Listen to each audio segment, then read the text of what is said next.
ñu ngi leen di nuyu di leen jaajëfal yéen ñi suivre chaîne bi di xalaat TV ñu leen di dalalaat ci seen jàngatu bés bi. tey dañuy ñëw ci benn jàngat boo xam ne yaatal lay doon ndax abordé woon nañ ko lu yàggul ci période campagne électorale bi muy benn loi bu nguuru Macky Sall votelu en procédure d'urgence maanaam ci lu kenn yëgul bésu vendredi 3 juin 2022 ngir Sénégal tàmbali jëfandikoo lu ñuy wooye ay OGM. bi ci doon artu ci lu gàtt la woon yaataluñ ko pour sénégalais bu ci nekk xam lan moo ñu yoot ci suñu wàllu wér-gi-yaram lan mooy yoot suñu alam lan mooy yooti tam suñu nekkin ndax dafa mel ni ba tey sénégalais yi mesuré wuñu danger bi nekk ci loi bi nga xam ni tey boo demee Europe ak les États-Unis dafa am ñu créé ay mouvement samp ay kuréel di def ay campagne di organiser ay manifestation ndax lii ñuy dippee OGM mi ngi leen di faagaagal benn par benn ñu taxaw temm ngir mu dakk léegi nag la yeneen réew yi di bañ ba koy xeex moom la tubaab yi bëgg a importer Sénégal ba imposer ko Macky Sall nee naa leen voté nañu loi ba su vendredi 3 juin 2022 ñaari weer ci ginnaaw ba noppi di ñu ko nëbb cela veut dire que seeni pexe jubul tey ci danger wu loi boobee la ñuy taxaw ci nu mu gën a yaatoo ak ci at yi di ñëw naka la Sénégal di battre ay recordu dëkk bi ëpp doomi aadama yu feebar maanaam kenn du wér ak naka la ñu nar a ñàkkee suñu suuf yu baax yépp ndax produit yi ñuy dippee OGM.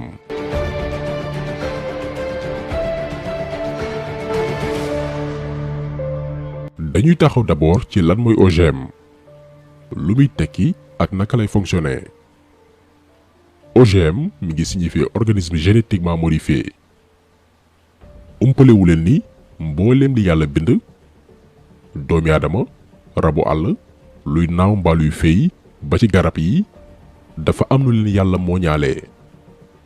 maanaam jëmm ji kat xar kanam gi nii lay mel fruit ak légume bi nii lay bindoo cafka bi lii lay am lii la ñuy wooye matériel génétique mooy li yàlla programmé ci mbooleem lu mu sàkk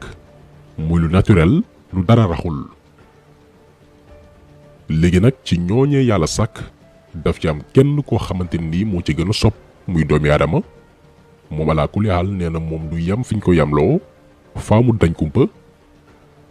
léegi doomi aadama boobu noonu moo dem ba ni lii yàlla bind man faaw ma rax ci lu ci bokkul ngir gën koo mën a ñoŋal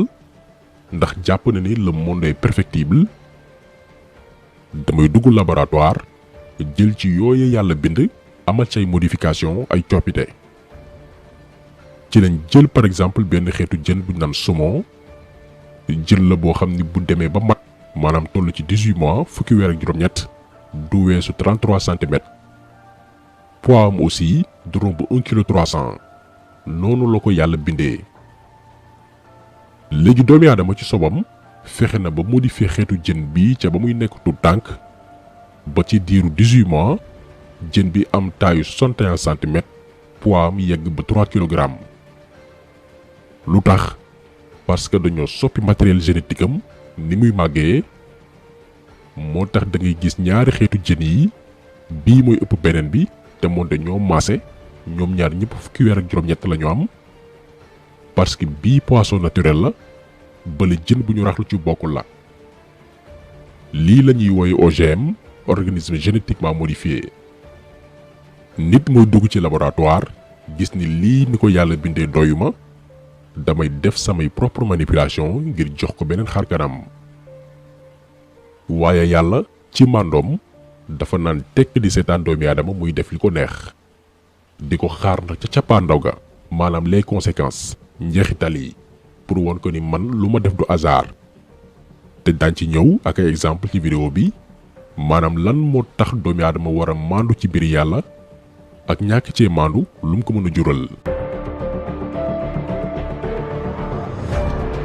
donc doomi aadama moo dem ba ni nag léegi du ma yem ci mala yeeg yeneen xeet yi fruits ak légumes yi ñuy consommer war nañ koy itam modifier ngir mbay mi gën a gaaw waaye itam mu ñu wàññi coono gi ñuy daj ngir sàmm li nga xam ne ñu koy ji ci biir suuf si ci la ay entreprise tàmbali créer ay xeetu produit produit yoo xam ni booy bay moom ngay jëfandikoo soit ay ji lay doon wala ay xeetu engrais ngir rendement wu mbay bi gën a mucc ayib. genre fruits yi ak légumes yi booy xool mooy gën a rëy gën a taaru ci bët waaye xamal ni fruits ak légumes boobee dañoo modifier genam maanaam dañoo soppi ni ko yàlla mooñaalee. mën nga ko consommer yaakaar ni yaa ngi dund fekk produit yi amul benn vitamine benn meññeenteef ci sa yaram au contraire daf lay lor daañ ci ñëw après. alors que am na beneen fruit ak légume boo xam ne naturellement lañ ko bay mën naa tuuti bañ a frais gaaw a lax fekk li ci nekk ci ay apport nutritionnel njariñ bi muy def sa yaram foo ko natt weesu na ko parce que amul dara lu ko rax ay produits naturels la fa yàlla. boo demee ci réew yi nga xam ne ñoom pare nañ ci côté yépp par exemple ay États-Unis Canada Europe supermarché boo dugg di jënd fruits ak légumes dañuy ber produits yi. dafa am benn partie boo xam ne ay produits bio la yu naturel am beneen partie boo xam ne ay produits OGM la fruits ak légumes yoo xam ne dañ leen modifier soppi leen dañ koy bind mu leer naññi nga xam li ngay dugal sa biir mooy lan parce que foofu ay réew la état mooy contrôler lépp te actuellement foofu noonu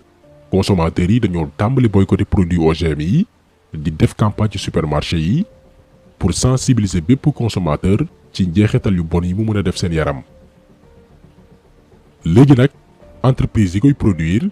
gannaaw ba ñu xamee ni tôt ou tard seeni chiffre d'affaires dafay wàññeeku ca dëkk yooyu noonu ndax tàmbali nañoo yeewu ci lañ ne nañu dem ci ñi nga xam ne ñoom loo leen teg ñu daal di koy nangu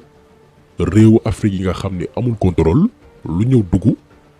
état yi mënuñ sax teg ci yoon njëgu produit yi maanaam bu nañu ne du weesu prix bi suñu ministère du commerce mënul contrôler loolu noonu. léegi nag ku mënul contrôler sa marché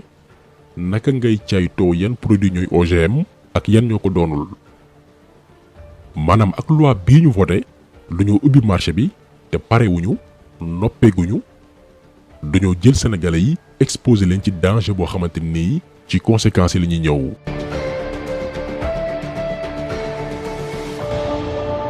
wax nañ leen sàng ni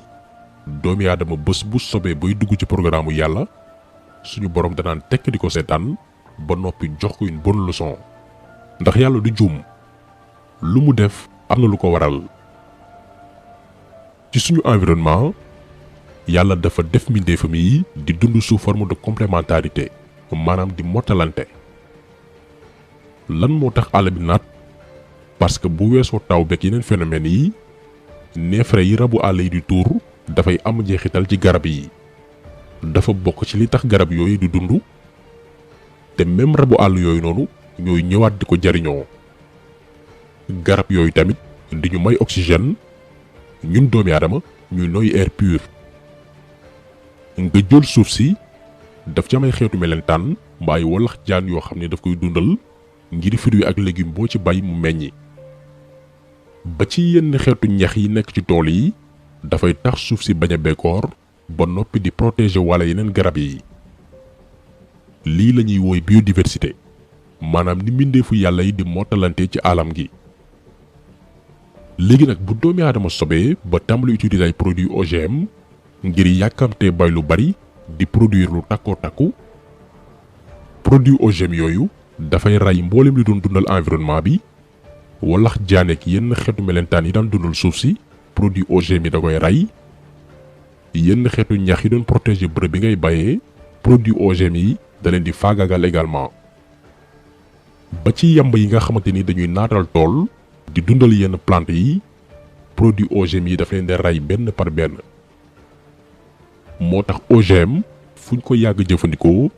suuf si dafay dem ba dee wow koŋu loo fi ji du meññi ndax la doon dundal suuf si moo fa newatul. maanaam ay produits la yoo xamante ni dafay menacer la biodiversité nit doomi aadama mala yi ak garab yi di mottalante loolu lay éliminer. donc menace bi gën a rëy tukki ci produit OGM yi mooy yàq suñu environnement naturel. beneen danger wu produit OGM yi mooy suñu wàllu wér-gi-yaram te loolu ay études ñoo ko dëggal en 2015 la benn rapport canadien fësal ni produit OGM yi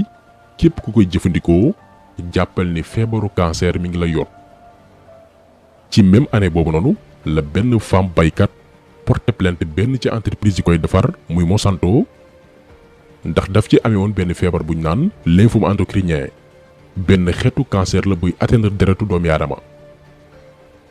leneen la ñu nemmeeku ci ñi yàgg jëfandikoo ay produit OGM mooy dañuy am ay problème mu reesal la ñuy lekk. par exemple looy gën a jëfandikoo produit yi mu yàq sa foie di la indil ay problème digestion. beneen mbir itam bu ñu nemmeeku ci OGM yi te moo gën a graaw mooy même effet yi muy def ci suuf si maanaam lu mu fa fekk ci lu koy aar daal di koy faagagal noonee itam lay def ci yaramu doomi aadama. ku ne xam ne ni suñu biir yaram dafa am ay soldats yu xeex ak mboolem virus mbaa lu bokkul ci ñun bu ñu duggee. looloo tax bés bu nekk ñuy lekk yenn xeetu microbe yi waaye dara duñu dal soldats yooyee nekk suñu biir yaram moo koy def moo ñuy aar. OGM yi nag ci nuñ ko mooñee dafa am ay gènes de résistance ay xeetu soldats yoo xam ni dafay gàllankoor lépp lu ko bëgg a xañ jàmm donc à force nga koy consommer sa yaram dootul mën a résister yenn attaques yi koy song bés bu yàlla sàkk. noonee nag ngay dem ba doon ko xiibon ñaar ñetti fan nga feebar doo xam lu ko waral parce que sa yaram moo dem ba lompoñ ndax produit OGM yi ngay jëfandikoo. dafay dem sax bay attaqué walax jaanu góor yi koy permettre muy sëy di am doom di dal ci kaw buti di njurukaay ku jigéen ki tey tax muy concevoir mën a ëmb di jur.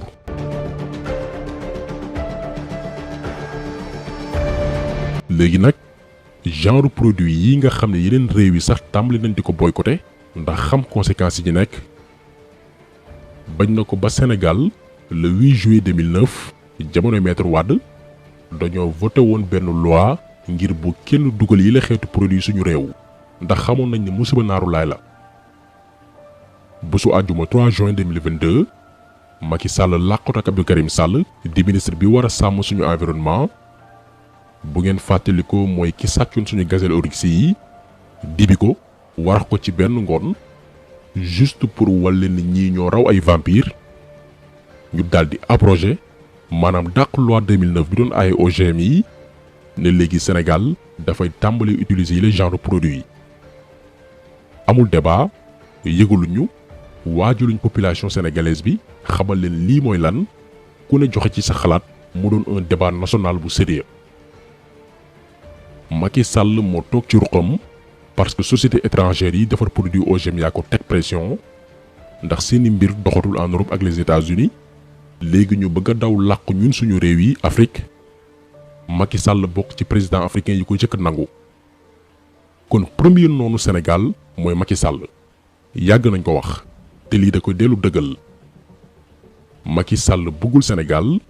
dafa mel ni ku ñu yebal pour mu mettital ñu ba ñu dee. léegi nag ñett moo am soit xeex ngir ñu bañ a appliquer loi bi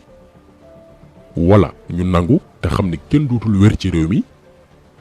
wala ku ne booy jënd kër nga génn Dakar dem ci yeneen région yi wuti terrain wu 500 mètres carrés yoo xamante nii fii da nga koy tabax dëkk fii nga fay bay ay légumes ak fruits yoo xam ne di nga ko mën a dundee yow ak sa njaboot pour mën a sàmm seen wér-gi-yaram parce que fii lañ nar a jëm ku bëgg a sàmm sa wér-gi-yaram ngay produiral sa bopp li ngay dundee ndax le nouvel ordre mondial dafa ñëw pour menacer l'humanité faagaagal dundinu doomi aadama te Macky Sall ci taaliba dajaal yooyu noonu la bokk seytaane lay tarbiyu moo tax xeex ko ci jaamu yàlla la bokk bés bu ne ñu répété ko. ku tax solo bi tey loolu la woon ñu ngi leen di gërëm di leen jaajëfal di leen di rajo incha allah beneen yoon ci beneen jàngat jaa ngeen jëf.